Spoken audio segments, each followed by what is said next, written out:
OSS ఫర్టిలిటీలో ఇక్కడ ప్రతి అడుగులో ఎక్స్పీరియన్స్ డాక్టర్స్ ఉంటారు. In the good hands of science. Mummy daddy అవ్వాలంటే ఓఎస్ఎస్ కి కాల్ చేయండి. వైసీపీ హయాంలో ఒక్కసారి దావోస్ వెళ్లారన్నారు హోంమంత్రి అనిత. అక్కడికి వెళ్లి కూడా బిత్తర చూపులు చూశారంటూ సెటైర్లేశారు. అయితే అనిత రీల్స్ చూసుకుంటూ టైంపాస్ చేసుకోవాలని కౌంటర్ ఇచ్చారు మాజీ మంత్రి గుడివాడ అమర్నాథ్. ఎలా జల్లుతారంటే నేను దావోస్ నుంచి చంద్రబాబు నాయుడు గారు లోకేష్ గారు వస్తే ఇక్కడ నుంచి తెగ బయటకు వచ్చి మాట్లాడుతున్నారు. అదే దావోస్ 4 సార్లు అక్కడ సబ్మిట్ జరిగితే ఒకసారి వెళ్ళి తర్వాత నుంచి ఆ ఒక్కసారి వెళ్ళిన రోజు కూడా తిన్నాళ్ళలో తప్పిపోయిన కుర్రోడ్లాగేమో బిత్తర చూపులు చూసుకొని ఏం మాట్లాడాలో తెలియక ఇట్స్ వెరీ లెంతీ క్వశ్చన్ అని చెప్పి మాట్లాడి బయటకు వచ్చేసారు. మళ్ళీ ఎందుకు వెళ్ళలేదయ్యా అని అడిగితే అబ్బోబ్బో చలి -5 డిగ్రీలు స్నానం చేయలేము, మా గడ్డ కట్టేసింది, మా సెక్రటరీ పడిపోయాడు అని చెప్పి కబుర్లు ఆడారు. మరి ఇంకేం చేసావయ్యా అంటే గుడ్ అంటాడు.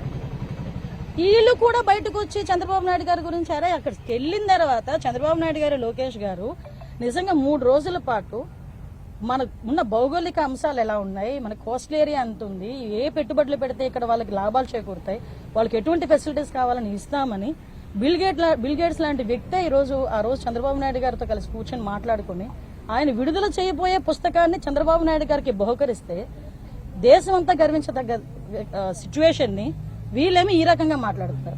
రీల్స్ చూసుకోమన్నాడు, ఎందుకు వాళ్ళ గురించి ఏమన్నా రీల్స్ అవేవో నిన్న కూడా నా గురించి కూడా ఏదో మాట్లాడినట్టు చూస్తాను. ఏదో అన్నారుగా, ఏమన్నా నిన్న దావోస్ వెళ్ళి వచ్చి ఏం మాట్లాడుతున్నాడు ఆయన, ఇది ఒక మిథ్య అంటున్నాడు. అంటే 10 సార్లు దావోస్ వెళ్ళిన తర్వాత తెలిసిందా మిథ్య అని. గుర్తు చేతులు ఊపుకొని వచ్చి ఇప్పుడు అడిగేసరికి సమాధానం లేక ఇది ఒక మిథ్య, నేను అందరినీ కలవడానికి వెళ్ళాను, లేదు నన్ను అందరూ కలవడానికి వచ్చారని చెప్పుకొని అక్కడికి వెళ్ళి రాజకీయాలు మాట్లాడి అక్కడికి వెళ్ళి రెడ్ బుక్ గురించి మాట్లాడి తీరా ఉత్తి చేతులు ఊపుకొని వచ్చి లేనిపోయినటువంటి ఆరోపణలు చేస్తూ ఉన్నారు. ఇవన్నీ కూడా ప్రజలు గమనించాలి. దయచేసి పోనీ మిథ్య అని తెలుసుకున్న తర్వాత మళ్ళీ ఇంకొక 20 కోట్లు మళ్ళీ వచ్చే సంవత్సరం ఖర్చు పెడతారా లేదా దీని గురించి ఏం చేస్తారనేటువంటి వేచి చూద్దాం. తీరా అడిగితే మేము వచ్చిన 7 నెలల్లోనే 3 లక్షల కోట్లు పెట్టుబడులు తెచ్చామన్నారు. ఎక్కడ తీసుకొచ్చారు? మేము తీసుకొచ్చిన మీరు రాసుకోవడం.